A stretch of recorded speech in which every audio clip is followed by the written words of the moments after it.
Ya puede empezar, ingeniero. Ok, te doy un minuto que están todavía entrando más personas. Ok, comenzamos.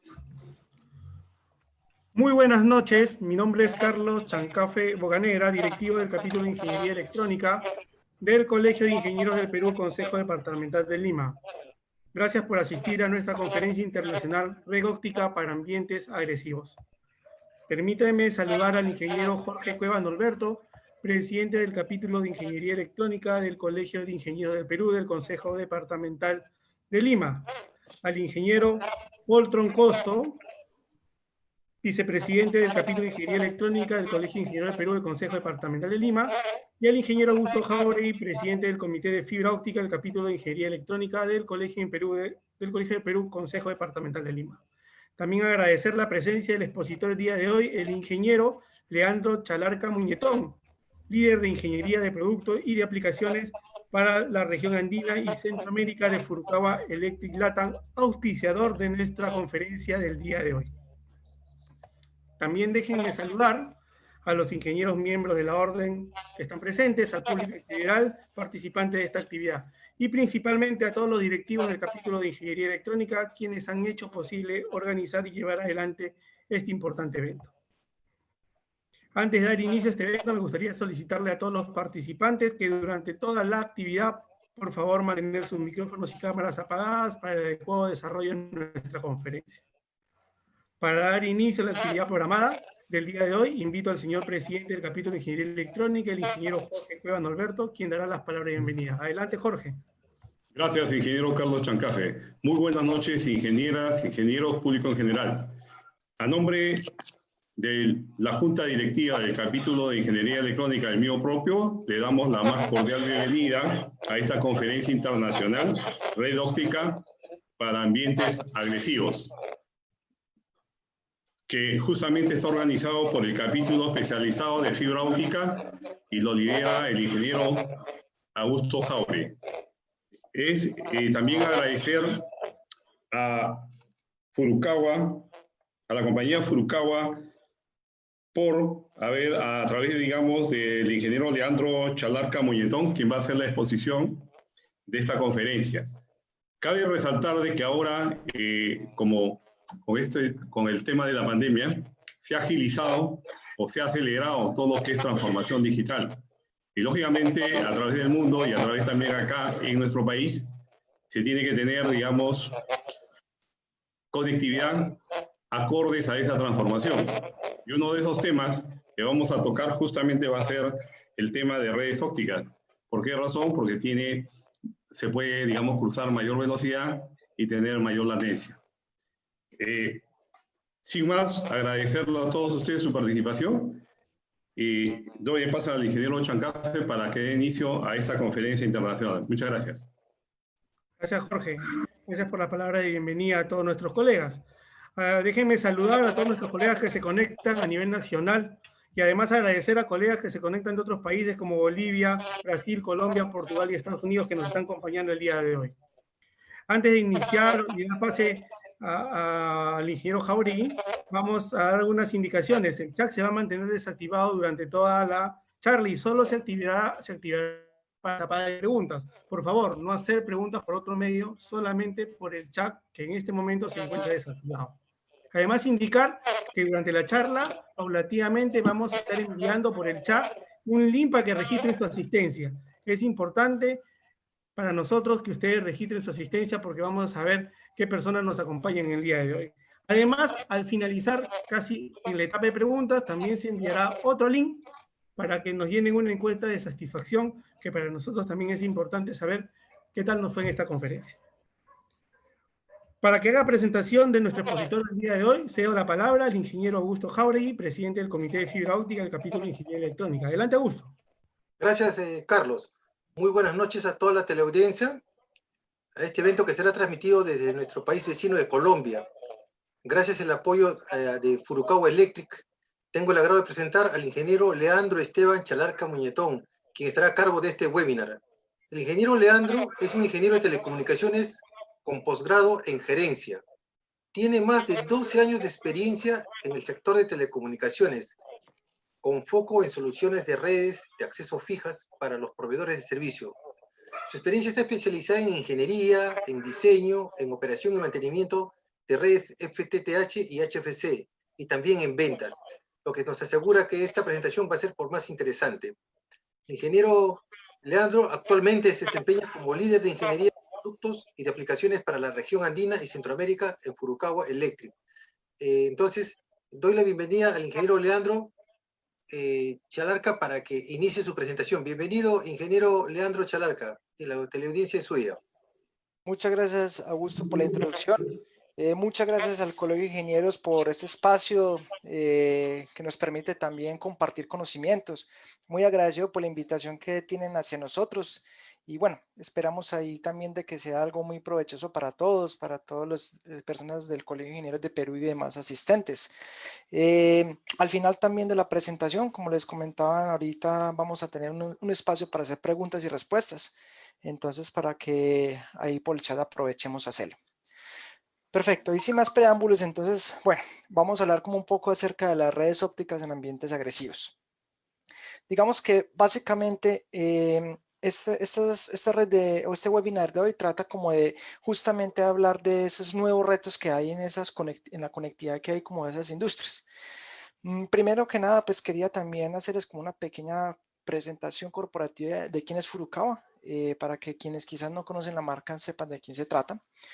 Furukawa Electric es una multinacional japonesa que tenemos alrededor del mundo más de 50.000 empleados, más de 9.000 millones de dólares de facturación en el último año, más de 120 subsidiarias con presencia en todos los continentes y contamos con todas las certificaciones de calidad ISO 9000, 14000, 18000, entre otras. Y digamos que la empresa tiene como bases estratégicas todo lo que tiene que ver hacia la solidez, el conocimiento y la innovación. En la división de telecomunicaciones en Furukawa contamos con 3 portafolios de conectividad o 3 portafolios de telecomunicaciones. Un primer portafolio que se llama FCS, Furukawa Connectivity System, es un portafolio orientado hacia todas las soluciones de cableado estructurado, categoría 5E, categoría 6, categoría 6A, entre otros, y soluciones para data centers.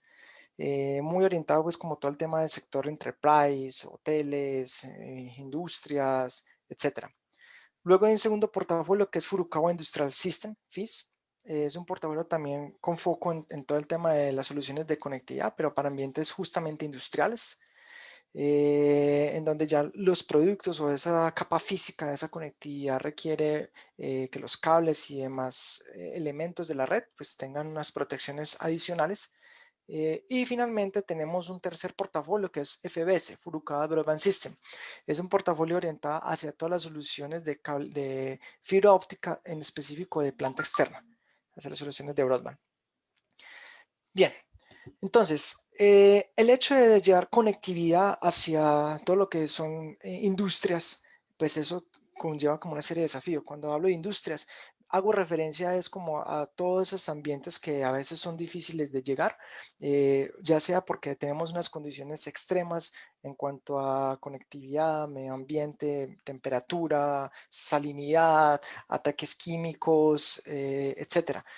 Ahí es cuando me refiero de que son soluciones de industria que tienen pues una serie de retos.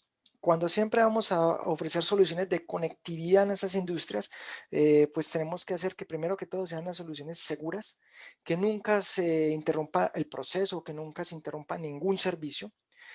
Tercero, que sea un sistema a prueba de falla y lo suficientemente robusto y confiable. ¿Por qué razón? En estos sistemas, imagínense por ejemplo una mina. ¿Cuánto dinero cuesta el hecho de que haya, por ejemplo, un corte en un sistema de automatización de esa mina? Que haga, por ejemplo, que haya un corte en la comunicación y todas las máquinas paren. ¿Cuánto cuesta el hecho de dejar de producir por determinados tiempos mientras que se hacen esas labores de mantenimiento, ya sean correctivos o preventivos?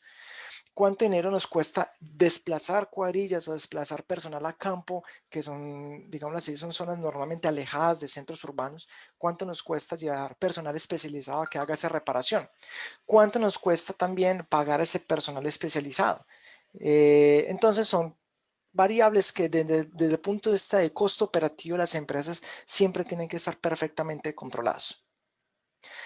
Y pues eso nos lleva como una serie de oportunidades. Entonces, las oportunidades hacia esos sectores o ese sector industrial específico tienen que ver hacia que tenemos que utilizar tecnologías emergentes, tenemos que pensar en estrategias de transformación digital a través de una conectividad moderna para lograr entonces justamente la automatización y también hacia una segmentación de negocios. Entonces, esas oportunidades pues son tanto del lado del integrador, del lado del proveedor de conectividad o el proveedor de la maniobra y la tecnología, como el cliente final, que va a ser el que se va a beneficiar directamente de esto. Uno de los temas muy importantes a entender es que la conectividad pues se clasifica como según su vertical de negocio. ¿Por qué es importante entender esto? Porque cada vertical de negocio, cada sistema de conectividad que haya implementar, pues variará las condiciones de una a otra en cuanto a la velocidad y demás condiciones que se deben cumplir. Entonces, por ejemplo, en el sector justamente industrial como tal, en la industria, normalmente la conectividad oscila para velocidades de navegación entre los 10 megabits por segundo y 100 megabits por segundo. Digamos que en la industria no es común tener altos anchos de banda, dado que los dispositivos finales no consumen mucha capacidad, porque normalmente lo que se conectan ahí son cámaras de vigilancia, se conectan, por ejemplo, sensores de medio ambiente, sensores de temperatura o sistemas IoT o sistemas para hacer comunicaciones machine to machine, entre otros. Entonces son sistemas que no demandan un alto consumo de velocidad. Por otro lado, si comparamos contra el sector, por ejemplo, enterprise, cuando hablo en sector enterprise, imagínense tal vez una oficina. Es muy común que hacia los puntos o las estaciones de trabajo, pues tengamos velocidades de navegación entre los 100 megabits por segundo a 1 gigabits por segundo. Es como requerimiento de industria que normalmente se tiene.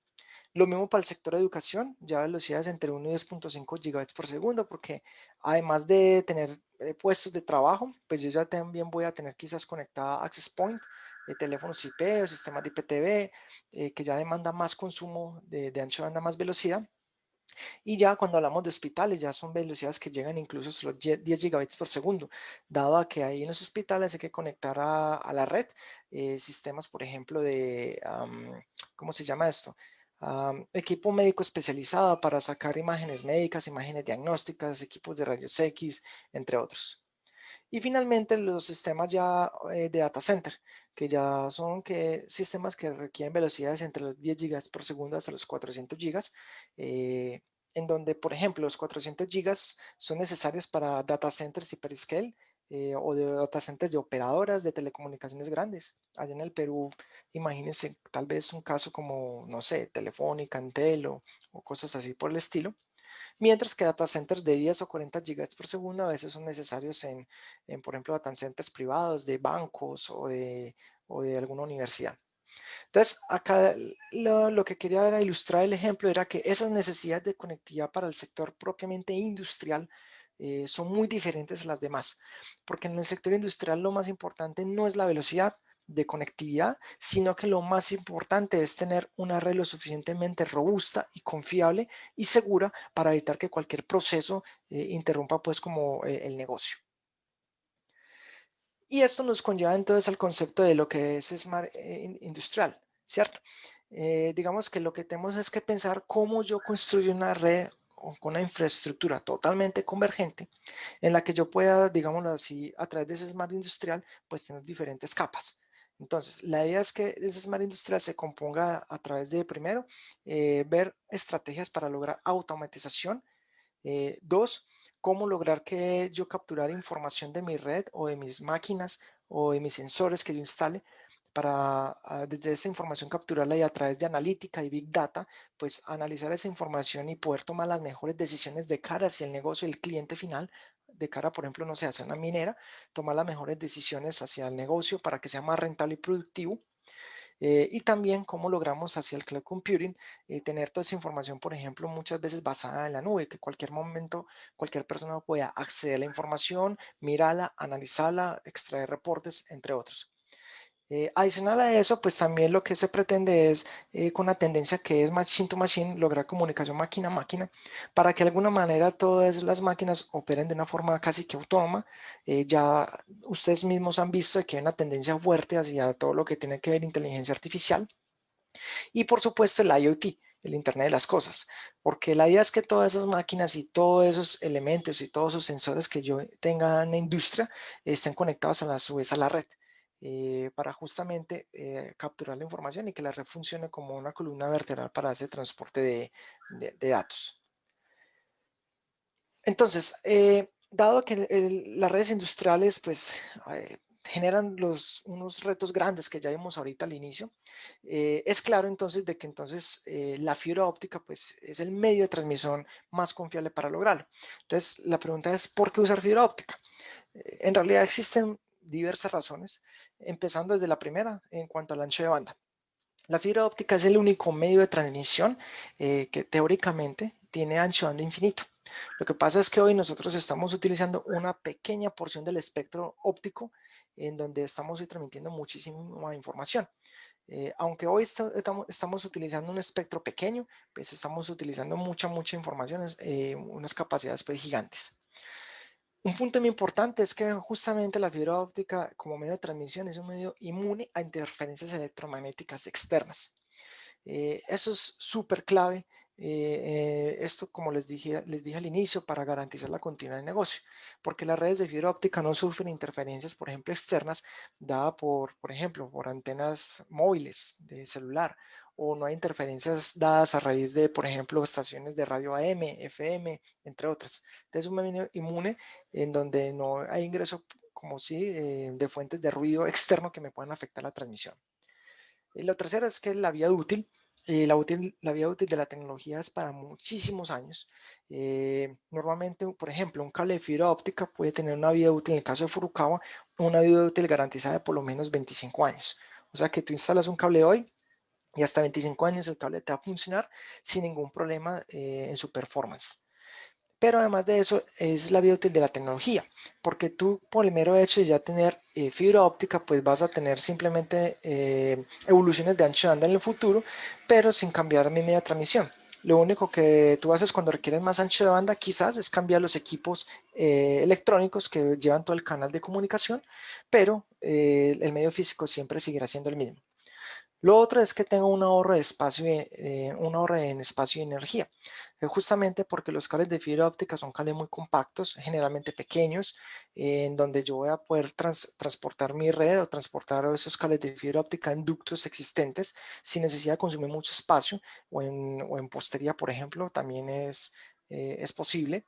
Y digamos que ahorra energía es porque normalmente las redes por fibra óptica no requieren equipos activos en el campo. Por lo regular, la fibra óptica, pues yo puedo lograr largas distancias, entonces no es necesario elaborar procesos de regeneración de la señal cada cierto tiempo. Entonces ahí tengo una ventaja también. Otro punto importante es el mantenimiento reducido. En realidad, la única forma, en términos genéricos, para que falle un enlace por fibra óptica es un corte del cable. No es muy frecuente tener fallas por algo distinto a eso, entonces el costo de mantenimiento en una red de fibra óptica es mucho más bajo. Como les dije, también logramos unas distancias muy grandes y el factor seguridad. Cuando yo tengo una red por fibra óptica, pues la probabilidad de que un hacker o alguien externo a mi organización ingrese a la red e intente cambiar, intente pues como alterar algo o hackear la red para alterar algún proceso, con fibra óptica es muy poco probable porque pues interferir físicamente el canal de fibra es menos probable. Aquí como una generalidad, entonces, ¿en qué consiste la fibra óptica? Pues yo sé que ustedes ya la gran mayoría conocen bien, pero solamente aquí como para hacer un pequeño paréntesis. En realidad la fibra óptica hay de dos tipos. Entonces, tenemos la familia de las fibras ópticas multimodo y la familia de las fibras ópticas monomodo. En esta imagen que vemos acá tenemos una fibra óptica monomodo. Normalmente las fibras monomodo, el núcleo está construido con vidrio.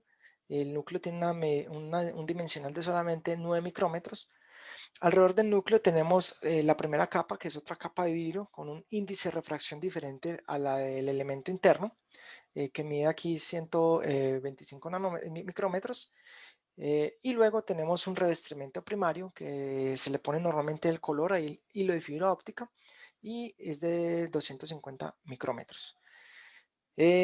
Normalmente las fibras ópticas se utilizan monomodo para enlaces de larga distancia o para enlaces que requieren mucho ancho de banda en la transmisión. Por ejemplo, para conectar dos ciudades, para conectar un ambiente metropolitano, para conectar un campus grande, por ejemplo, de energía, ¿sí? Que necesite como avanzar con distancias largas. Y también están las fibras ópticas multimodo, que también ahí tenemos varias categorías, varias clases. Por lo regular, esas fibras ópticas multimodo se utilizan para ambientes internos de cortas distancias, como por ejemplo tal vez el cableado interno de algún edificio tal vez, o de pronto algún data center. Sin embargo, hoy por hoy, para mirarlo así como de un uso muy general, los cables más desplegados hoy en el mundo son cables con fibras ópticas monomodo. Es como lo más usado hoy por en la industria. Y esa fibra óptica, pues hay también de diferentes tipos y diferente performance de acuerdo a la aplicación que yo necesite. Entonces, el primer estándar de fibras ópticas monomodo que se desarrolló fueron las fibras ópticas I2T G652B. Ese es el estándar I2 que primero que salió. Y en este tipo de fibras ópticas, pues había como un pequeño problema, es que en la banda E, específicamente en 1383 nanómetros, aquí en la imagen alcanzan a apreciar de que había lo que llamamos el pico de agua. Ese pico de agua sucedía porque en el proceso de fabricación habían partículas de OH- que se quedan pegadas como alrededor del núcleo del cable y a 1383 nanómetros esas partículas reaccionaban y generaban una alta atenuación. Entonces, luego evolucionamos a las fibras G652D, en donde ya se empezaron a fabricar lo que llamamos las fibras ópticas Low Water Peak o Zero Water Peak, en donde ya se corrigieron esos procesos de fabricación y el pico de agua ya se queda muy pequeño si es Low Water Peak o Zero Water Peak si es que se elimina del todo. En el caso de Furukawa, todas las fibras ópticas que nosotros suministramos con estándar GC52D, todas son Zero Water Peak, cero pico de agua. Con lo cual, entonces, toda la banda E, todo el espectro óptico, desde la banda O hasta la banda U, se puede utilizar para transmisiones a diferentes longitudes de onda. Entonces, el hecho de poder utilizar este espectro adicional en la banda óptica, pues me genera mayor ancho de banda. Y finalmente tenemos la fibra BLI, Bend Loss Insensitive G657. Ya son fibras especialmente diseñadas y desarrolladas para, digámoslo así, no tener como atenuaciones frente a efectos de macrocurvaturas. Normalmente cuando yo tengo un cable con fibra G652D y doblo mucho el cable, pues normalmente se genera atenuación. Acá con las fibras BLI GC57 hay un proceso especial de fabricación en el vidrio en donde entonces así el cable tenga una curvatura, pues no se genera una atenuación importante en la red, entonces eso me permite mayor flexibilidad. Entonces, por lo regular, las fibras GC52D son muy utilizadas como para enlaces troncales o distribución, mientras que las fibras GC57 BLI son muy utilizadas como para la última milla de mi red, para la cometida. Básicamente porque en esa cometida es donde menos control tengo para poder garantizar que siempre se cumplan los radios mínimos de curvatura. Imagínense instalar una fibra óptica dentro de una casa. Entonces, en una casa, pues a veces yo tengo que pasar como por paredes, haciendo como ángulos de 90 grados, etcétera. Entonces, por eso es recomendable utilizar fibras GC57 para ese último tramo de la red. Y acá pues el tema de que, solo para recordar que entonces la luz cuando se transporta aquí por fibra óptica, la luz se transporta a través del fenómeno de reflexión interna total. Digamos así, para llegar a esa conectividad existen diversas estrategias por fibra óptica. Una manera de llegar a esa conectividad es con enlaces punto a punto. Cuando me refiero a enlaces punto a punto es que si yo tengo, por ejemplo, 10 cámaras para conectar en una zona, yo tendría que llevar por lo menos 10 o 20 hilos de fibra óptica para atender cada una de esas cámaras y poder llevar esa conectividad hacia mi data center. Otra estrategia para poder lograr esa conectividad es a través de redes PON, que es justamente lo que tengo aquí en el diagrama, que ya son propiamente redes punto multipunto. Entonces, ¿qué es PON? PON es una tecnología es una forma con la cual se aplica ya la conectividad a través de fibra óptica, en la cual entonces yo tengo una red totalmente pasiva. ¿Qué significa una red pasiva?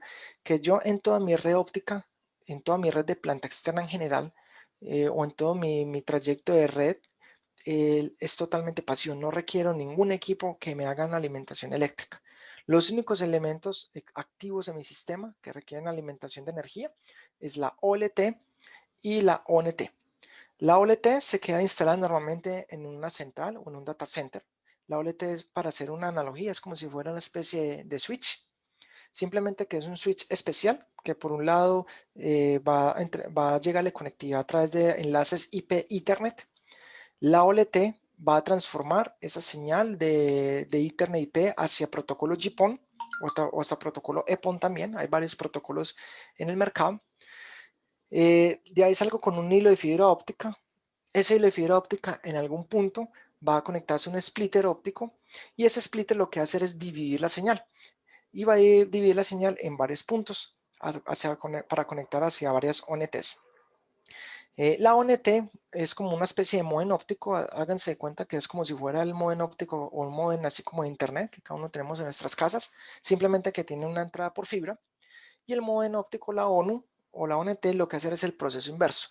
Va a cambiar la señal de GPON o de EPON hacia IP Ethernet para detrás de la ONT, ahí sí conectar mis dispositivos finales, que pueden ser access point de Wi-Fi, cámaras, sensores de medio ambiente, etc. Cualquier elemento que hable IP Ethernet puede ser conectado hacia la ONT. Una característica importante es que entonces la OLT funciona como un elemento agregador, como un concentrador de todas mis conexiones. Entonces la OLT es quien maneja toda la inteligencia de la red. Entonces por eso es que llamamos que es una red punto multipunto, porque desde un solo puerto de la OLT, pues yo puedo conectar hasta 128 ONUs o 128 ONTs. Y otro punto importante es que estas redes PON son redes que son totalmente convergentes. O sea, a través de una red PON yo puedo transportar cualquier servicio IP Ethernet, ya sea por ejemplo datos, IPTV, voz IP, voz analógica, entre otros. Acá entonces hay como una especie de discusión que hay en el mercado de entonces qué tecnología utilizar para conectar esas industrias. Entonces resulta que normalmente en esos ambientes industriales era muy común tener conectividad a través de sistemas Ethernet tradicionales. Si ustedes recuerdan, los sistemas Ethernet tradicionales se conforman por módulos de capas, en donde yo tengo acá mi primera capa, acá abajo, tengo mi estación de trabajo, mis puntos de conexión, mi access point, mis sensores, lo que sea, o mis teléfonos. Esos elementos se conectan a través de cables de cobre, categoría 5E, categoría 6, lo que sea, y van a ir así conectados punto a punto hacia un switch de primer nivel que normalmente se llaman switches de acceso. Esos switches de acceso a su vez van a estar conectados con un switch de distribución que por lo regular ya son switch capa 3, que los switches de distribución lo que van a hacer es concentrar la conectividad de todos mis switches de accesos. Y finalmente esos switches de distribución van a ir conectados hacia mi red de core, en donde ya va a tener como tal todos los accesos a mis servicios de data center. El problema de tener una red Ethernet tradicional es que, primero, demanda mucha conectividad, el uso de muchos equipos activos en el sistema, como ven acá, una gran cantidad de switches. Número dos, voy a tener inconvenientes en el tema de garantizar la distancia. Recuerden que por par de cobre normalmente tenemos distancias máximas de 100 metros. Entonces, si en este enlace que estoy aquí señalando tengo más de 100 metros, en el intermedio me toca poner otro switch que regenere la señal para poder avanzar más lejos y así sucesivamente. Entonces, a más distancia, más equipos activos y así por delante. Número 3, yo necesito tener pues como un administrador de red que haga la configuración de todos sus equipos, de todos los switches que hay como en el sistema, porque los switches no se manejan pues como desde un único punto centralizado, sino que cada switch debe entrar a alguien y hacer las configuraciones respectivas. Entonces la red puede ser tan compleja o tan sencilla pues como acorde como la dimensión del proyecto. Punto número 4, tengo un gran consumo de energía. Entonces, eso a veces en los costos operativos de las empresas impacta bastante.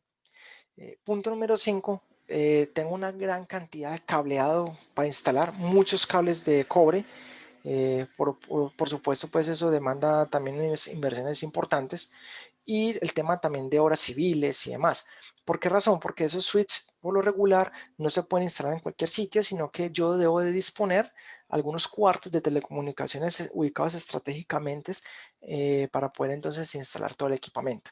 Entonces, todo ese costo de obra civil y todo el costo de las canalizaciones, todo el costo de las ¿cómo se llama eso? Las canastillas para poder instalar y todos los cables de cobre pues son grandes. Entonces eso hace que sea pues como a veces proyectos que involucren mucho CAPEX.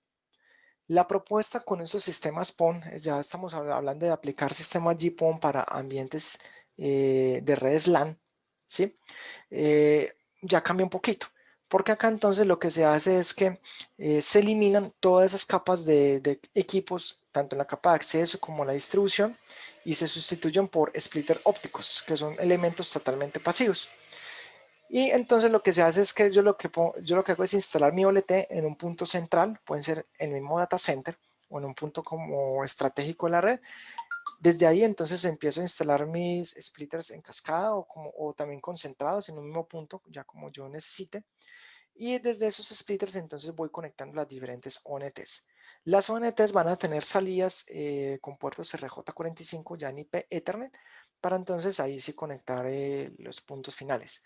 Entonces, al yo cambiar esa estructura de Ethernet tradicional para redes LAN, para cambiarla para una red GPON aplicada a ambientes LAN que se llama POL, Passive Optical Network LAN, entonces acá ya logro unos beneficios tanto en costos operativos porque reduzco mucho el consumo de energía, reduzco el consumo o la necesidad de cuartos de comunicaciones, lo cual pues me ahorra muchos costos en la infraestructura como tal de obra civil. Me ahorra mucho espacio, entonces ya no necesito poner canaletas grandes de comunicación o canastillas, sino que ya puedo poner unas pequeñitas porque los cables ópticos son muy compactos y muy pequeños. Entonces ahí también ahorro mucho dinero. Y adicional a eso, pues también me permite tener todo un manejo centralizado de la red, porque todas las configuraciones de la red se hacen desde un único equipo, que es la OLT. Yo solamente necesito configurar la OLT para que las ONTs entren a funcionar. Es como si la OLT fuera el maestro y las ONT esclavas. Entonces, solamente necesito que el administrador de red garantice que este equipo está configurado y está operando de forma adecuada. Otro punto importante es que miren que al yo no necesitar pues como cuartos de comunicaciones, tampoco voy a necesitar espacios para aire acondicionado. Entonces, esos costos de consumo de energía y aire acondicionado también son bastante importantes porque ahí me ahorro algunos vatios al año. Adicional a eso, pues pensando en el tema de alta disponibilidad, las redes PON también permiten tener esquemas de redundancia. Esos esquemas de redundancia, pues hay diferentes estrategias. Aquí solamente mostré uno de las alternativas, en donde lo que se hace es que tengo mi OLT, salgo con un hilo de fibra óptica, pongo una llave óptica, que es este elemento, esta imagen. Esa llave óptica me va a permitir entonces generar dos enlaces, uno para la izquierda, otro para la derecha. Voy a llegar a un splitter 2 por N, o sea, de 2 entradas por N salidas, y desde ahí entonces ya conecto mis ONTs que van a ir asociados a mis dispositivos finales. Esta llave óptica lo que hace es que tengo un enlace main encendido. Cuando hay un corte de la fibra, automáticamente la llave óptica detecta el corte, conmuta la señal inmediatamente por el otro lado y hace esa conmutación en un proceso de menos de 50 milisegundos, o sea que es casi instantáneo. Hay otros esquemas de redundancia en donde ya no se hace a través de llaves ópticas, sino que se hace directamente desde la OLT. Yo lo que hago es desde la OLT salir con dos fibras, llego al mismo splitter 2 por N, entonces la OLT configura un puerto activo, configura otro puerto en standby y lo mismo, cuando hay un corte, la OLT automáticamente detecta el corte y conmuta la comunicación hacia el otro puerto. Entonces hay como diversas estrategias, ya sería mirar en cada proyecto qué es lo que me interesa proteger. Acá como viéndolo como un poco esquemático, imaginémonos que esto fuera, no sé, tal vez una mina o un parque industrial eólico, algo así. Yo lo que tengo acá es entonces en mi data center principal, mi OLT. Esa OLT a los puertos PON van a ir conectados hacia un ODF. Ese ODF va a ir conectado a su vez a un cable óptico troncal, el cable óptico principal. Y ese cable óptico principal va a ir sangrándose o va a ir dejándose como algunos hilos de fibra óptica conectados dentro de esas cajas, que son las cajas de empalme. Creo que en Perú les llaman mufas. Y desde esta caja, pues ya avanzo con mi red de distribución. Entonces, esta caja lo que va a hacer es irme, digamos así, ramificar mi conectividad para un lado y para el otro. Entonces, entre este punto y este, tengo mi red de distribución y esa red de distribución, ese cable de distribución va a ir conectado a su vez hacia una caja NAP o una CTO. NAP es Network Access Terminal o CTO, caja terminal óptica. Básicamente esta caja lo que me hace es hacer una transición de mi red de distribución hacia mi red de acometida o hacia mi red de draw, que es esta amarilla, que es acá en donde yo ya voy a bajar con un cable de fibra óptica de solamente un hilo para conectar a una ONT específica. Entonces, vuelvo y repito, tengo una central, la OLT, tengo aquí mi cable troncal, tengo acá mi caja de empalme que me hace una transición de mi red de troncal hacia mi red de distribución. Tengo acá mi caja NAP que me hace una transición de mi red de distribución a mi red drop y conecto acá mi ONT para detrás entonces conectar mi dispositivo final como una cámara, un sensor o lo que necesite. Hablando un poco acá como de los productos, pues Furukawa justamente dispone de un portafolio completo para todas esas soluciones en ambientes industriales. No solo para ambientes industriales, como les digo, nosotros como Furukawa tenemos diferentes verticales de negocio. Industria, enterprise, educación, data center, entre otras. Atacamos todas las industrias porque tenemos un portafolio completo para ello. Pero específicamente para ambiente industrial, entonces tenemos la OLT, en este caso los ODFs, las llaves ópticas, los filtros WDM, si es que yo quisiera poder transportar a través de otra longitud de onda otros servicios. Los ODFs también, digámoslo así, tanto metálicos como plásticos, de alta o baja densidad. Los racks para poder instalar todos los dispositivos, los patch core y picker. Entonces tenemos como un portafolio de completo. En cuanto a las OLTs, pues tenemos básicamente hoy dos modelos. El primer modelo es la OLT 3008. Es una OLT en donde entonces lo que tengo son 8 puertos GPON y desde cada puerto GPON yo puedo alimentar hasta 128 ONTs. O sea, en este equipo yo puedo tranquilamente alimentar hasta 1024 ONTs. El equipo es un equipo standalone, tipo Pixabox. Tiene como posibilidad de tener fuente redundante, puertos de uplink de 1 GB o de 10 y también puede hacer pues como línea aggregation. Si requiero algo más robusto, tenemos una OLT que es la 3032, ya es una OLT tipo chasis, en donde ya tengo aquí hasta 2 tarjetas de 16 puertos cada una, para un total de 32 puertos GPON. Cada puerto GPON también con capacidad hasta 128 ONTs, entonces pudiera yo conectar hasta 4096 ONTs acá sin ningún problema. 2 fuentes de energía también DC. Y también tengo doble tarjeta de switch de procesamiento para tener como un equipo ahí full redundante. En cuanto a las ONTs, pues tenemos diferentes tipos, diferentes modelos. Acá a la derecha tengo los que estoy aquí seleccionando. Son ONTs pensadas más para uso tipo enterprise, más para tipo indoor, como para poner ahí dentro de alguna oficina, dentro de alguna universidad, cosas por el estilo.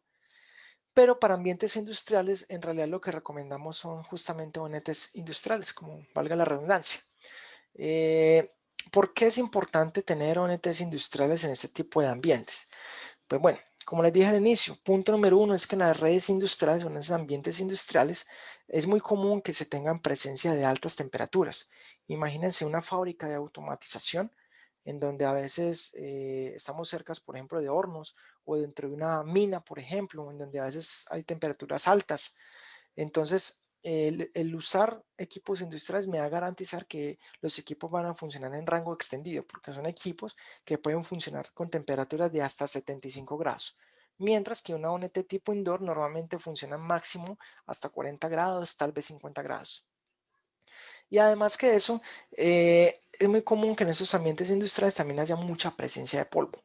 Entonces, si a esos equipos tipo indoor les ingresa polvo, pues la tarjeta electrónica del equipo tarde que temprano va a fallar porque los circuitos, los circuitos de la tarjeta se empiezan a impregnar de polvo y llega un momento que ya la conductividad se daña. Mientras que en esos equipos industriales hay protección grado IP30 para evitar el ingreso de polvo en esas instalaciones. Y además de eso, que la carcasa es metálica, entonces una carcasa mucho más fina, mucho más fuerte y resiste más impactos. El tema de los impactos también a veces es un tema crítico en esos tipos de ambientes. Y otro punto importante es que estas ONTs industriales pueden ser alimentadas a través de circuitos AC, normales, tradicionales, pero también tienen la posibilidad de traer aquí como unas borneras para hacer alimentación a través de energía DC. ¿Por qué es importante eso? Porque muchas veces en esos ambientes industriales son campus muy grandes y muchas veces no hay posibilidad de llevar energía eléctrica a ciertos puntos. Entonces, la idea es que tú puedas aquí conectar o alimentar la ONT, por ejemplo, a través de un panel solar o a través de una batería externa que tú pongas. Entonces, para eso son esas entradas DC, para tener esas posibilidades de alimentación remota. Hay como dos tipos de ONTs industriales que manejamos. Una es una ONT industrial que tiene 2 puertos Giga Ethernet de salida y otra que ya es un switch industrial en donde ya tengo 6 puertos Giga Ethernet. De esos 6 puertos Giga Ethernet, 4 de ellos son, digamos así, soportan alimentación UPoE de hasta 60 vatios, o sea que yo puedo alimentar desde este dispositivo equipos remotos como tal vez una cámara o un access point de Wi-Fi con energía pues de hasta 60 vatios. Entonces es importante también pues como esa posibilidad que en algunos entornos se requiere. Y además de eso, a este switch industrial lo que se hace es que se le conecta en el laplink un SFP GPON. En vez de ser un SFP Giga Ethernet, se le pone un SFP GPON para justamente ponerlo a trabajar junto con la OLT. Ya hablando un poco como la conectividad, digamos que en esos ambientes exteriores, siempre que nosotros tenemos que tener en mente que cuando ya voy a construir los enlaces de fibra, tanto en red de troncal como distribución, es importante que esos cables pues tengan una buena resistencia a aplastamiento, si es que voy a instalar los cables por un ambiente subterráneo, y también que el cable soporte una buena carga de tracción si es que va a ir autosoportado a través de postes o torres. Esos cables normalmente pues también deben tener protección contra fuego para que no propague la llama y para que en caso de que haya fuego pues no se emitan gases tóxicos o halógenos. Normalmente esos cables se fabrican con protección LSZH, Low Smooth Zero Halogen, acorde a la normativa IEC 60332. Entonces, ¿por qué es importante eso? Porque normalmente cuando hay ese tipo de incendios, pues yo no quiero que la llama se me propague por el cable para que incendie toda la obra, por un lado, y por otro lado, yo no quiero que se emitan esos gases tóxicos porque yo no quiero pues que la gente que está trabajando dentro de la obra muera por inhalación pues de esos gases tóxicos que es la muerte normalmente recurrente cuando suceden este tipo de incidentes. Otro punto es que en algunos casos, en algunos proyectos específicos, esos cables de fibra óptica quizás también requiere protección o que sean resistentes a hidrocarburos o aceites minerales. A veces, esto es muy común, sobre todo a veces, por ejemplo, cuando hacemos soluciones de fibra óptica para esas plataformas petroleras. Para todo lo que tiene que ver con el sector oil and gas, a veces es necesario ese tipo de protecciones, pero como les digo, son cables muy especializados que se necesitará para un ambiente o un proyecto muy específico, no es como lo más típico del mercado.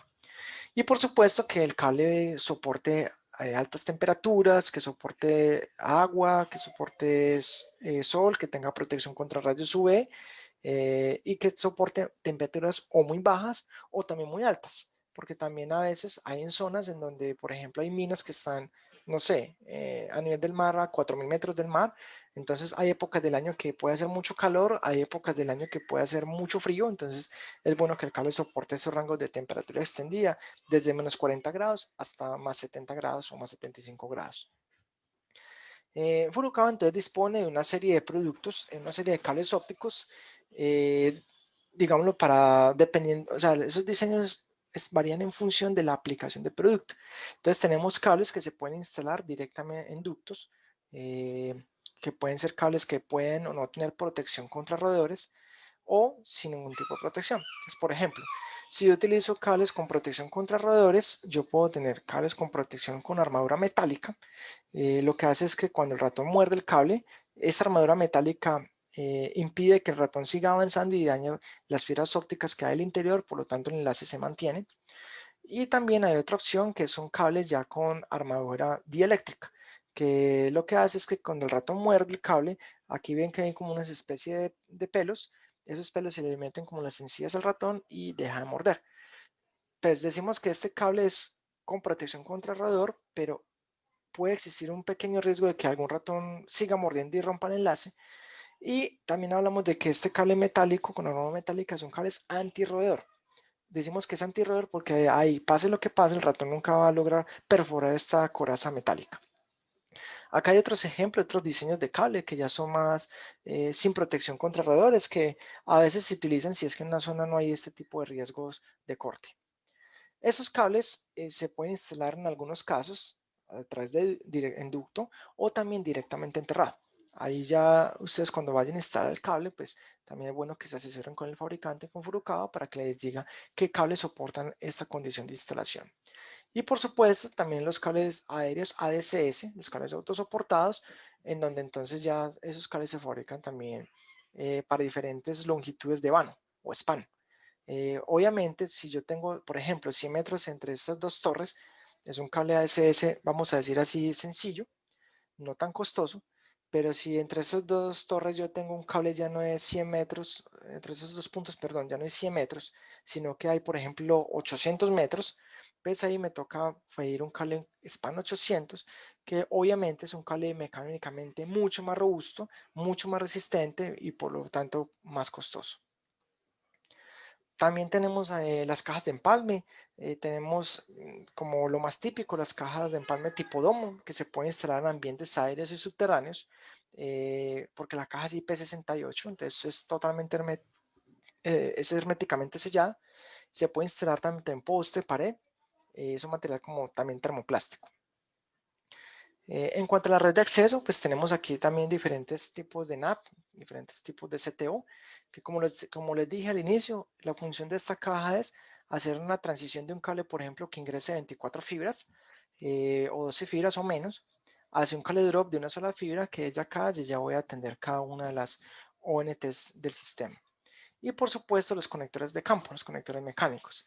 Entonces, es muy común que todo lo que hay entre el data center o el central office hasta la CTO, hasta la NAP, en todo ese trayecto es muy común hacer todo por fusión, todo por empalmes. Pero para ya atender la parte final de la red, es muy común que este cable drop no se haga a través de fusión, sino que se le ponga conectores mecánicos, conectores de campo. Básicamente son conectores que se pueden poner, digamos así, entre comillas, con la mano el técnico, sin necesidad de tener mano de obra especializada, sin tener necesidad de herramienta especializada. Entonces hace que la activación sea mucho más rápida, mucho más sencilla y mucho más barata. Acá mirando como un poco más de cerca, entonces es muy frecuente en este tipo de ambientes tener como una especie de gabinete. Ahí en ese gabinete voy a instalar la ONT, una roseta y un patch cord luego de cobre en RJ45 que me va a conectar a mi dispositivo final. La idea es que a través de esta ONT, pues como en este caso tengo dos puertas de salida para este ejemplo, pueda conectar como las cámaras o los sensores o lo que yo necesite. La ventaja de esos cables drop que yo les comenté es que son cables de fibra de un solo hilo y son cables que al mismo tiempo son muy flexibles porque tienen fibra G657, fibra BLI, los cables drop. Entonces son cables que soportan curvaturas muy pequeñas y son cables muy pequeños y muy compactos también. Entonces es muy fácil instalarlos en esos ambientes en donde a veces hay saturación de cables, porque el cable se pasa como sin problemas por los ductos, aunque esté, digámoslo así, muy llena la caja a veces, el cable se logra pues ahí manipular sin ningún problema. Entonces eso es una ventaja porque agiliza también las instalaciones. En cuanto ya a la red interna, pues también tenemos entonces la roseta. La roseta, entonces, la función es que me haga una transición de mi cable de drop hacia un patchcore de fibra óptica que me va a conectar hacia mi abonete final. También es una roseta bien compacta, bien pequeña. Se puede instalar en poste, perdón, adosada como a una pared o pegada, porque ella también tiene como una cinta.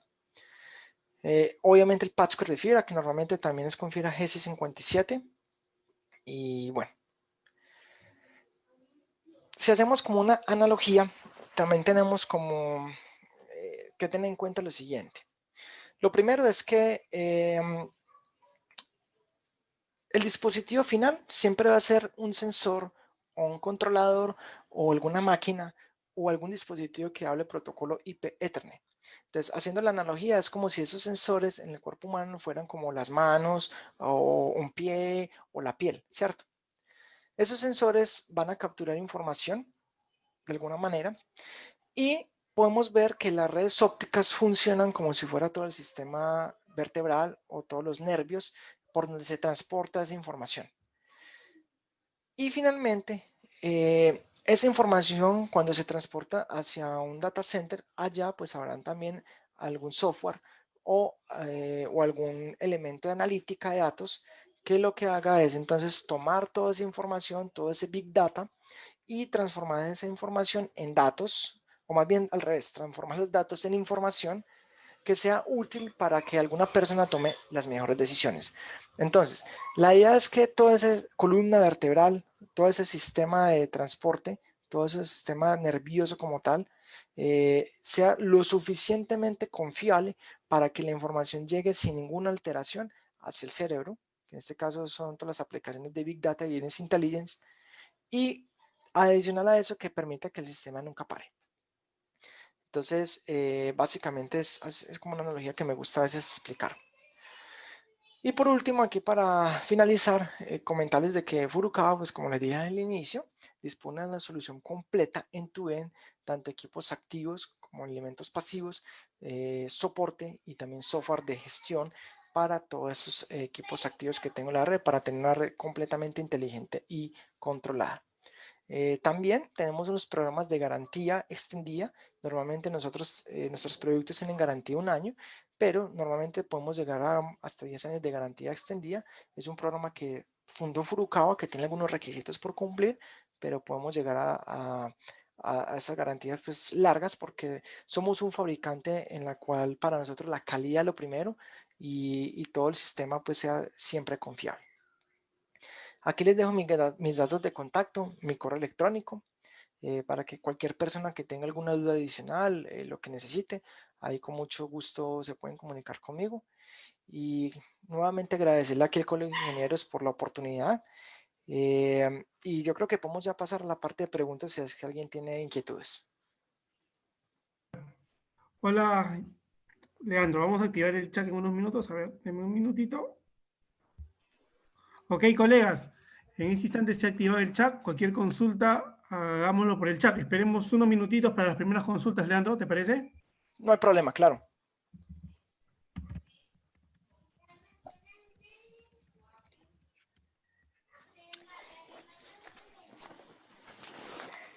Esperemos unos minutitos. Ya está activado el chat para todos. Y tenemos la primera pregunta. ¿Estás ahí, Leandro? ¿Te las puedo hacer? Sí, sí, claro, adelante. ¿Qué puede comentarnos sobre la reducción de 250 a 200 de 250 a 200 en las fibras? Ah, ok, bueno. Entonces así, normalmente hoy los hilos de fibra óptica en la industria, casi todas las fibras se hacen con 200 micrómetros de diámetro, ¿cierto? Como recubrimiento primario.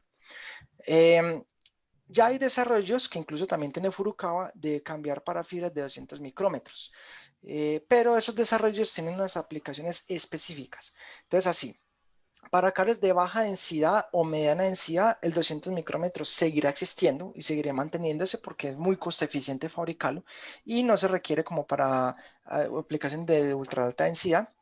Y 200 micrómetros se utilizará para, por ejemplo, a veces cables de ultra alta densidad o microcables que se instalen por microzanjado.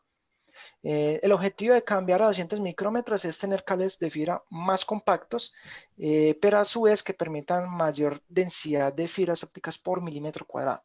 Entonces, eso tiene hoy unas aplicaciones específicas, pero no son tan frecuentes en el mercado. Eso es más para algún proyecto que así lo demande. Ok, a ver, vamos por otra pregunta. ¿Qué alcance en metros tiene un splitter 2N, ¿no? 2.N. Ok. El alcance de los enlaces PON varía en función de 3 variables. Entonces, primera variable es en el tipo de láser que yo utilice en los dispositivos activos, tanto en la OLED como la 1. No es lo mismo yo tener un SFP clase B más o clase C más. A mayor clase, en este caso C más potencia de transmisión emito y menor sensibilidad tengo, o mejor sensibilidad tengo. Entonces, es el primer factor. El segundo factor es el presupuesto óptico de la red. No es lo mismo yo tener una red con un spliteo total de un puerto para 64 que tener un spliteo de 1 para 16.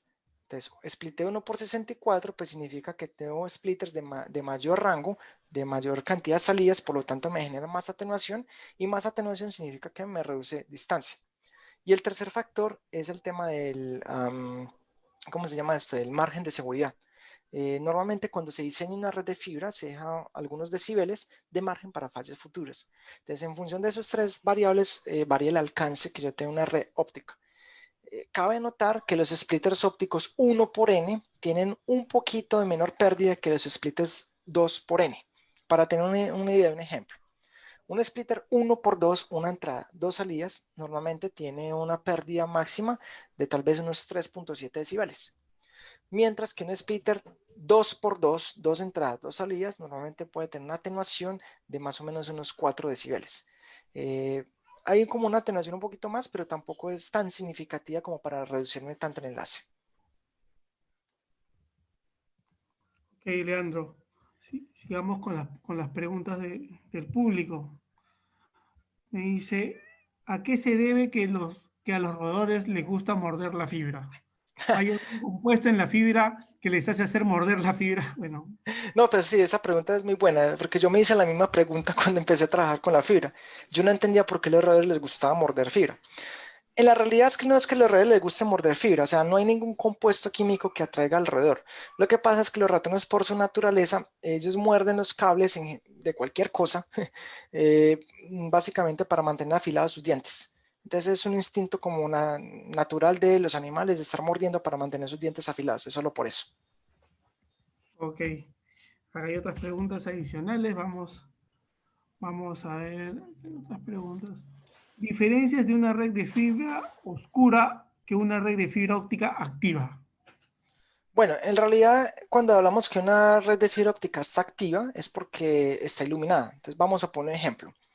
Digamos yo instalé un cable de 24 fibras, pero de esas 24 fibras yo solamente conecté 12 pelitos del cable, 12 fibras las conecté a mi equipo activo, ¿cierto? Entonces ahí digo que tengo 12 hilos iluminados, 12 hilos activos. Los 12 hilos que no estoy utilizando, que los tengo quizás reservados para expansión futura, normalmente se le conocen como hilos o fibras oscuras. Entonces, en esas fibras oscuras son fibras esperando como la iluminación futura para transportar algún servicio extra que yo por ahí necesite. Ok, ok. Acá dice, ¿cuál sería un reemplazo para la fibra óptica multimodo? A ver, ¿cuál sería un reemplazo en fibra óptica multimodo para monomodo 652B, 652D o 657? Ok, recuerden que las fibras ópticas monomodo no son exactamente un sustituto para la fibra multimodo, o sea, son utilizadas para aplicaciones distintas. Las fibras ópticas multimodo son muy usadas, por ejemplo, en ambientes de data centers, ¿ya? Fibras, por ejemplo, OM3 o M4 en data centers son muy comunes. ¿Por qué? Porque las fibras ópticas multimodo, primero, permiten distancias cortas, también con buenos anchos de banda de hasta 10 y 40 GHz por segundo, pero la electrónica de los equipos de los data centers, cuando son con electrónica multimodo, a veces pueden ser un poquitico más barato que la electrónica monomodo. Entonces, para data centers se utiliza bastante. La monomodo se utiliza para otro tipo de aplicaciones en donde ya requiero largas distancias, en donde ya la multimodo no me sirve, entonces no es que sea sustituto una a la otra, depende de la aplicación que se esté necesitando. Si hablamos hoy ya específicamente en el caso de multimodo, se utiliza mucho M3 o M4. Si hablamos específicamente hoy de monomodo, se utiliza mucho la GC52D, que es la fibra estándar en el mercado, para redes troncales y de distribución, pero para redes de acometida, para redes drop, normalmente se utilizan fibras GC57A2. Ok, vamos a ver otra preguntita más por acá. Danos unos minutos.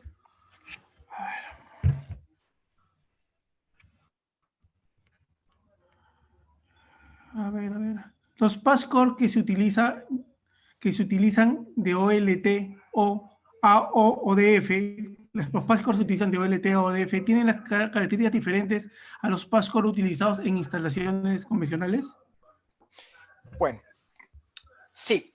Entonces, los patchcore que se utilizan en la central, desde OLT o DF, por lo regular, son conectores SC-UPC en un extremo, o sea, SC de color azul, que se conecta al puerto de la OLT, y el otro extremo se ponen SC-APC hacia la red PON. Digamos que por lo regular en la red PON, todos los conectores que se utilizan son SC-APC, dado que la PC, el pulimento APC me da mejor performance contra el tema de reflexiones, pero los equipos activos, en este caso la OLT, normalmente es SC-UPC el puerto, entonces ahí cambia. Eso por un lado. Por otro lado, cuando hablamos de dispatch cadena central, a veces se suelen utilizar con fibras GC57, GC52D, porque tengo un ambiente controlado de instalación en donde puedo tener cuidado con el radio mínimo de curvatura. Pero cuando ya vamos a instalar un patchcore ahí como por ejemplo dentro de una vivienda que no tengo un ambiente control de instalación, normalmente los patchcores se utilizan ya con fibras GC57, justamente porque a veces el usuario final empieza a mover el módem, empieza a barrer, a trapear, a mover los cables, entonces necesitamos un cable también que soporte esas curvaturas pequeñas. Y lo otro es que en la central normalmente el patchcore se utiliza con un diámetro de 2 milímetros, un cable relativamente delgado porque yo en un data center tengo mucha densidad de cables, entonces es importante que el patchcore sea de unos 2 milímetros para no saturar las canalizaciones. Pero en un ambiente, un cliente final, en una casa, normalmente el patchcore, el diámetro del patchcore se utiliza de 3 milímetros porque yo necesito un patchcore más grueso para que sea más robusto mecánicamente, justo por lo que estaba comentando, de que a veces moviendo el cable, moviendo los patchcore, moviendo la cajita, el modem, yo quiero evitar ese tipo de daños. Ok, vayamos a otras preguntas más. Un minuto. Para distancias cortas se puede utilizar fibra óptica monomodo. Claro que sí. La fibra monomodo tiene esa versatilidad que puede ser utilizada tanto en distancias cortas como en distancias largas. Lo que pasa es que incluso yo he visto ya data centers, por ejemplo, que utilizan incluso ya fibras ópticas monomodo. Es perfectamente viable. Financieramente, el costo de una fibra multimodo a una fibra monomodo es prácticamente igual. Lo que va a cambiar un poquito a veces es lo que les dije, el costo de la electrónica de SFPs multimodo o SFPs monomodo. Ahí es donde quizás el tema empieza a cambiar un poquito. Entonces sí, perfectamente, técnicamente es viable cualquiera de las dos alternativas. Ok, dame un minutito, acá hay más preguntas. Acá una pregunta. ¿Las OLTs pueden tener más de una fibra óptica de entrada? Es decir, más de una cometida de operadores para fines de tener diversidad. No comprendí la pregunta, para A ser ver, honesto. exactamente cómo lo han planteado. Las OLT pueden tener más de una fibra óptica de entrada, es decir, más de una cometida de operadores para fines de tener una diversidad. Es decir, si pueden permitir por entrada más de un operador, ¿no? Ok, bueno. Entonces así, las OLTs hacia la red PON tiene un único puerto y este único puerto o esta única fibra hace todo el proceso de transmisión y recepción de la señal, ¿sí? Ya he visto redes en algunos casos que son multioperador. en donde entonces yo lo que hago es instalar una única red de fibra óptica, una única OLT, y hacia los puertos uplink Ethernet de la OLT se conecta un operador, en el otro uplink Ethernet de la OLT se conecta otro operador y así sucesivamente. Lo que se hace es que a través de procesos de configuración de la OLT, a través del tema de VLANs, se separa el tráfico de un operador y otro. Entonces es un tema lógico, o sea, se hace una separación del tráfico de los dos operadores, no a nivel físico de la red, sino a nivel lógico a través de la manipulación de VLANs.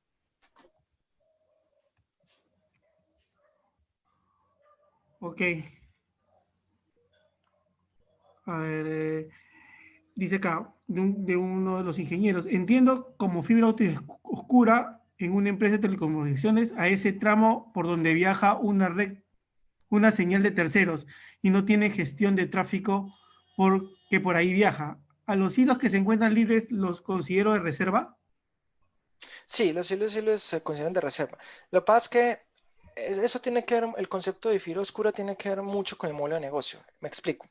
A veces hay operadores que, por ejemplo, instalan un cable 48 fibras, dejan 12 fibras para su operación propia y dejan otros hilos oscuros para alquilarlos, para rentarlos a otro operador. Entonces hay un modelo de negocio que justamente es eso, se le alquila a otro operador esos hilos oscuros para que los utilice. Yo como operador que soy el dueño del cable, el dueño de la infraestructura, no tengo ninguna injerencia sobre esa infraestructura, simplemente yo renté unos hilos para que alguien, un tercero los utilice, pero yo no sé qué está transportando por ahí. Entonces sí, tiene que ver mucho con el modelo de renting de hilos oscuros como tal. Y los hilos que quedan libres, que no se utilizan, justamente sí, como dice la palabra, son libres, que se pueden utilizar para futuros mantenimientos o para activar más capacidad en el futuro en algún enlace que yo necesite. Ok, otra pregunta más. Acá hay, ¿qué mejoras en la tecnología PON pueden permitir mejores TrueBacks de subida y de bajada hacia el usuario final? Ok, la Respond, pues tienen, digamos así, existen dos organismos muy fuertes de estandarización de protocolo de comunicación. Entonces, el primero es el protocolo EPON, que fue estandarizado por la IEEE, que permite 1 GB de bajada y 1 GB de subida. Pero este protocolo luego evolucionó hacia uno nuevo que se llama el 10GE PON o 10 GB Ethernet PON, que ya permite 10 GB de bajada, 10 GB de subida simétricos. Y luego recientemente salió, ahorita en junio de este año, salió una nueva versión que es el protocolo 5025 GB Ethernet PON, que ya me permite 50 GB de bajada y hasta 25 de subida o 25 simétricos. Eso por el lado de IEEE. Por el lado de ITU, que es el otro organismo de estandarización, está el GPON o el GPON, que es la norma G984, que permite 2.5 GB de bajada, 1.25 de subida. Hay otro estándar que es el XGS PON, que permite 10 de bajada, 10 de subida. Y hay uno nuevo que se llama el NG PON 2, que ya me permite 40 GB de bajada, 10 de subida. Y está en estudio un nuevo estándar que es el 100 GB de Ethernet PON, que se espera la liberación para el año 2021. Y acá hay una, vamos a hacer una de las últimas preguntas. Me preguntan, ¿cuánto tráfico puede soportar la OLT Furukawa en uplink sabiendo que el modelo tiene varios puertos, sea Ethernet o SFP? Ok, en la OLT 3008, que es la más pequeña que tenemos, que es de 8 puertos GPON, se puede soportar un uplink de hasta 40 GB. Es decir, se pueden poner 4 SFPs ópticos, SFP Plus de 10 GB, y los 4 puertos se configuran en modalidad Line Aggregation, en LACP. O sea, tengo físicamente 4 puertos, pero a nivel lógico es como si fuera uno, entonces tengo un total de una capacidad de transmisión de hasta 40 GB. Lo mismo con la OLT 3032, hasta 40 GB como tal.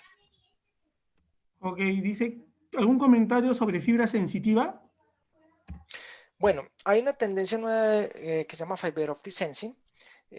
Son, digamos así, una tecnología también con fibra óptica que se aplica para ciertos escenarios. Entonces, resulta que en algunos proyectos es importante el tema de seguridad perimetral. Por ejemplo, imagínense de estos pozos petroleros o estos, ¿cómo se llama? Oleoductos, en donde es muy sensible, por ejemplo, ver si es que hay algún ataque de algún terrorista, alguien que quiso robar gasolina, no sé, lo que sea. Entonces, lo que se está utilizando ya es la fibra óptica con un sensor para detectar cambios de temperatura, para detectar cambios de vibraciones, etcétera. Y la idea es que eso funcione también para seguridad, pues como perimetral y demás, incluso para ofrecer pues como una seguridad pues como en el proyecto, ¿cierto? La fibra óptica, digámoslo así, como medio físico, no funciona como es propiamente el sensor, pero en realidad la magia la hacen son los equipos activos que se ponen en los extremos. Entonces, ya hay fabricantes que se dedicaron a este tema de sensitividad sobre fibra óptica y esos equipos son los que están especialmente diseñados y desarrollados para detectar esas variaciones de temperatura, de presión o de vibración, para entonces así lanzar alguna alerta a algún centro de monitoreo y entonces tener un mantenimiento preventivo o reactivo muy rápido si es que se requiere. Ok, acá ya tenemos la última consulta. ¿En qué casos son los más comunes que se utilizan los conectores mecánicos? Casi siempre. En realidad, las primeras redes que se utilizaron, estoy hablando de años 2005, 2007, Respon, acá en Latinoamérica, eran 100% por fusión. El problema de las redes por fusión, bueno, más bien no, hablemos primero del beneficio. El beneficio de las redes por fusión es que desde el punto de vista técnico es la mejor solución, porque al hacer yo redes por empalmes 100% end-to-end, pues ofrezco la menor pérdida al sistema. ¿Sí? Entonces, esa es la forma en que menor atenuación genero. El problema tiene que ver más es con tipo financiero, porque el hecho de yo hacer muchos empalmes en mi red, pues va a demandar mucha mano de obra especializada y mucha maquinaria y equipo especializado. Y además de eso, que el tiempo de activación de esos clientes va a ser muy lento. A veces los proyectos tienen que avanzar rápido. Entonces, esa tendencia cambió mucho. A partir del año más o menos 2008, 2009, se cambiaron para redes conectorizadas, en donde ya justamente se pone conector mecánico en los extremos del cable drop. Solo ese pequeño cambio hizo que las redes de fibra óptica financieramente fueran muchísimo más viables, muchísimo más rápido de construir y muchísimo pues, más fácil de explotar. Entonces, eso cambió mucho en el último tiempo e incluso ya hay una tercera evolución, que son las redes preconectorizadas, que también obviamente Furukawa tiene portafolio, en donde ya el objetivo es casi que no hacer fusiones.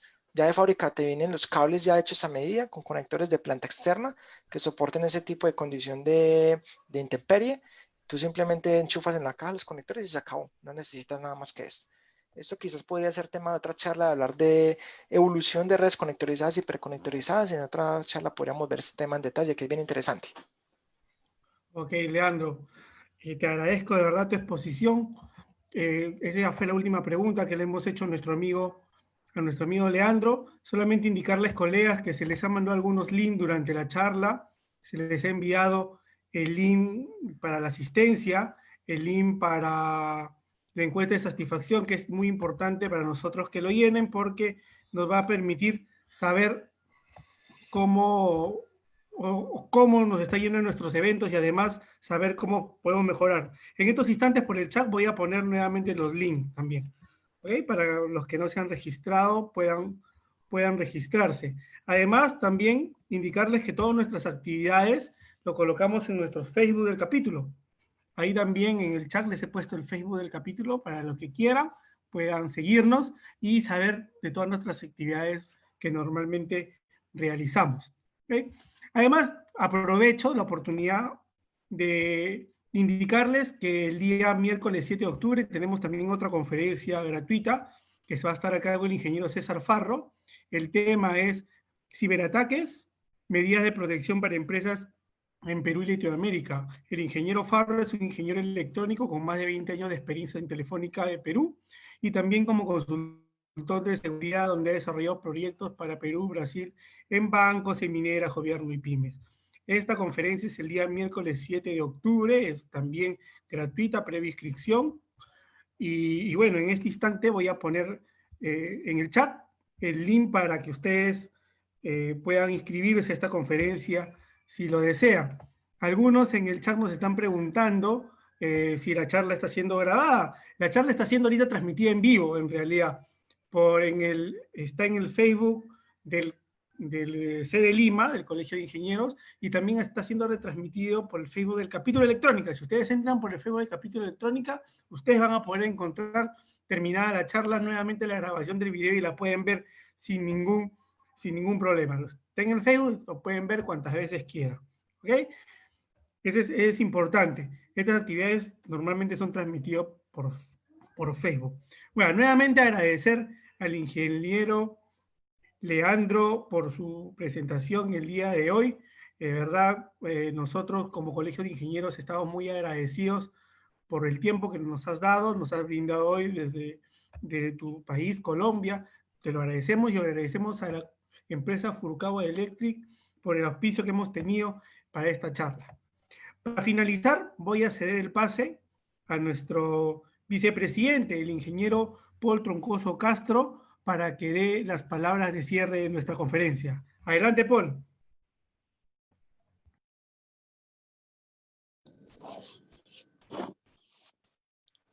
Ok, muchas gracias, Carlos.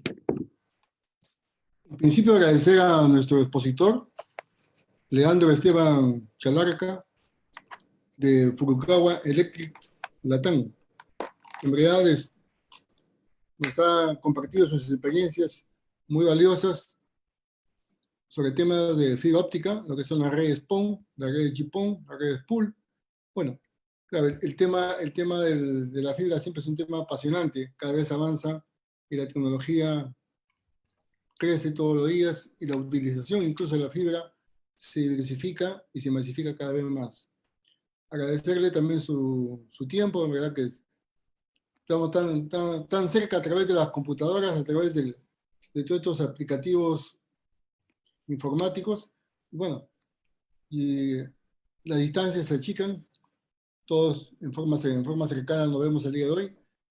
Estamos haciendo una conferencia, él de Colombia y nosotros acá en Perú, en nuestro auditorio, cada uno cómodamente en su vivienda y en sus casas. Una vez más, muchísimas gracias a Leandro, gracias también a todos ustedes, colegas ingenieros que están en el auditorio.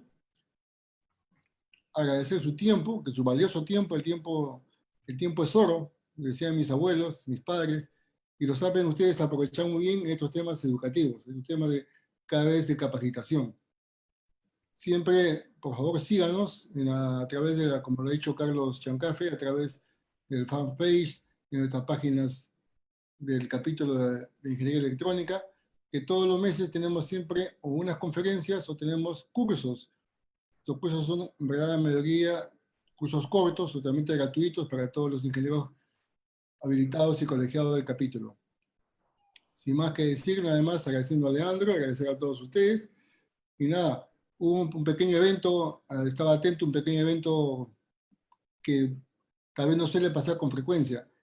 El Google, el Gmail se cortó eso de las 8 de la noche cuando estaba justo en plena conferencia de Leandro. Y bueno, se demoró un poco en reponerse, ¿no? Y alrededor de las 8:30, nuevamente el sistema se volvió a restablecer. Pero cosas como esta pasan, porque hoy día hay una serie, la cantidad de usuarios, ¿no? La cantidad de usuarios es muy alta y los sistemas muchas veces colapsan. Es parte del sistema, a pesar que tenga sistemas con backup, con redundancia, doble, triple redundancia. Bueno, son parte digamos, del crecimiento, porque es parte del crecimiento de la tecnología y el crecimiento de las redes. Una vez más, muchísimas gracias y por favor continúen siempre atentos y pendientes de todos los eventos que hacemos en el capítulo de Ingeniería Electrónica en beneficio vuestro. Ok, jóvenes, nos seguimos viendo en estos caminos de la vida y cuídense, por favor, que todavía la pandemia no acaba. Adelante, Carlos. Gracias. Muchas gracias, Paul, por tus palabras de cierre de esta actividad. Agradecer nuevamente al ingeniero Leandro Muñetón, Chalarca Muñetón, por su exposición, y agradecer al ingeniero Jorge Cueva, presidente del capítulo, por su presencia también el día de hoy, al ingeniero Augusto Jauregui, presidente del Comité de Fibra Óptica, también por habernos acompañado. Y agradecerlos a todos ustedes por su tiempo en esta actividad. Como lo dijo Paul, no se olviden de seguirnos en nuestras redes sociales, que para nosotros es importante, para que ustedes puedan estar enterados de todas nuestras actividades. Hace un momento también les coloqué información de nuestra próxima actividad gratuita que tenemos, que es una conferencia del tema de seguridad, en el tema de ciberataques, que va a estar dictado por el ingeniero César Farro, y ahí también le he puesto el link para que ustedes se puedan registrar de manera gratuita y no tengan ningún inconveniente para el ingreso. Sin más que decirles, solamente despedirnos, agradecerles Carlos, me permites dos términos. Aparte del ingeniero Leandro Esteban, quiero también agradecer, no hemos mencionado, a la señorita Diana Caicedo de Furukawa Electric Colombia y a César Hidrogo de acá de Furukawa Electric Perú. Muchas gracias a ellos también que han hecho posible este evento y la presentación de Leandro. Agradecemos entonces, como ya volví a repetir, a nuestro auspiciador, la empresa Furukawa Electric Latam, por su presencia el día de hoy y por darnos la posibilidad de tener a Leandro en esta noche. Muchas gracias a todos, saludos en casa, no salgan, la pandemia no termina, como dijo Paul. Muchas gracias y nos vemos pronto, hasta luego.